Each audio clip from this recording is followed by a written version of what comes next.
అందరికీ నమస్కారం అండి. అది రాముడు నడయాడిన నేల.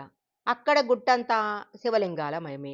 ప్రతి లింగము స్వచ్ఛమైన భక్తికి ప్రతిరూపమే. అక్కడ పరమేశ్వరుడు శ్రీరాముడి చేతుల మీద వెలిసి రామలింగేశ్వరుడిగా సేవలందుకుంటున్నాడు. ఆ పుణ్యక్షేత్రం ఇంకేదో కాదు.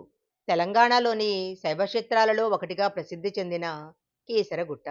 ఈ కీసరగుట్ట ఆలయ విశేషాలను ఈరోజు మనం ఈ వీడియోలో తెలుసుకుందాము.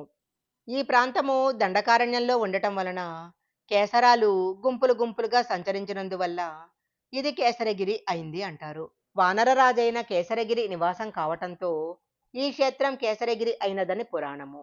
క్షేత్రంలోని విజయస్తూపం మీద మత్స్య కూర్మ వరాహ గణపతి కేసరి ఆంజనేయ విగ్రహాల ఆధారంగా ఈ క్షేత్రము శైవ వైష్ణవ సంప్రదాయాల మేలు కలయికగా విరాజిల్లుతుంది. రామలింగేశ్వర స్వామి ఆలయము పశ్చిమాభిముఖంగా ఉండటం ఒక విశేషము. స్వామివారికి చేసిన అభిషేకాల నీరు ఎక్కడికి వెళుతుందో ఇప్పటికీ అంతుపట్టకపోవటము మరొక విశేషము. స్థల పురాణం విషయానికి వచ్చినట్లయితే త్రేతాయుగంలో శ్రీరామచంద్రమూర్తి సీతాదేవి హనుమంతుడితో రావణ సంహారం చేసిన తరువాత వనవిహారం కోసం ఇక్కడికి వస్తారు. రావణాసురుని హతమార్చినందుకు అత్యాపాతకాన్ని నివారణ కోసము ఇక్కడ ఒక శివలింగాన్ని ప్రతిష్ఠించాలని శ్రీరాముడు అనుకుంటాడు. కాశీకి వెళ్ళి ఒక జ్యోతిర్లింగాన్ని తేవలసిందిగా హనుమంతుడిని ఆజ్ఞాపిస్తాడు. రామాజ్ఞ ప్రకారము శివలింగం తేవటానికి హనుమ కాశీకి వెళ్తాడు.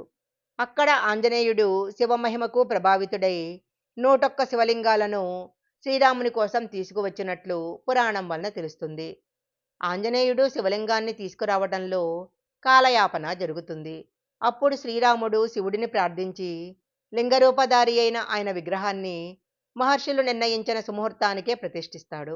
ఇంతలో కాశీ నుంచి 101 లింగాలతో తిరిగి వచ్చిన హనుమంతుడు శ్రీరాముడు శివలింగ ప్రతిష్ఠ చేయటంతో తాను తెచ్చిన లింగాలలో ఒక్క లింగమైన రామపూజకు నోచుకోలేదని బాధపడతాడు.